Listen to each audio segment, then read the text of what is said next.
Ayon sa Guinness World Records, ito ang pinakamahabang scientific name ng hayop sa buong mundo. Parastratios ficamia, Stratios ficamioides. Huwag kayo malito kasi ang pangalang humuhumunukunukuwapua ay ang pinakamahabang common name ng hayop sa buong mundo.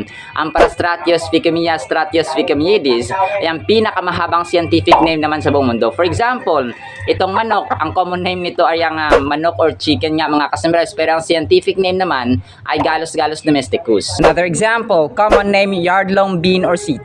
Scientific name Vigna unguiculata sesquipedalis. Lady's finger or okra. Scientific name Abelmuscius esculentus. Common name banana. Scientific name Musa paradisiaca, Musa abudisiana, Musa acuminata. Depende sa klase. O alam niyo na yung pinagkaiba ng common name sa scientific or binomial name. And yes, sawa at grasya ng Panginoon ay memorized ko po ang mga scientific names. Nakakatawa man, pero ang pinakamahabang scientific name ng hayop sa buong mundo ay binigay sa isa sa pinakamaliit na insekto na isang uri ng soldier fly or langaw na matatagpuan or native sa Southeast Asia, specifically sa Thailand, Laos, China at Malaysia. Ang nag-assign ng binomial name na Parastratios ficamia, Stratios ficamioides ay ang British entomologist na si Enrico Brunetti noong 1923. And yes, marami pang mahabang scientific names na nagawa sa kasaysayan. For example, 181 letters na Brimia, ang 73 letters na Myxococcus. Ngunit ang Parastratios ficamia, Stratios ficamioides lamang ang na-recognize ng Guinness World Records na valid na longest scientific name. At shout out kay King Andre mula sa Bicol. Mag-ingat po kayo and maraming salamat po. Muli ako si Kasembraron Dennis, ang little Kuya Kim mula Namis and Villa Families na nagsasabing ang buhay at ang purpose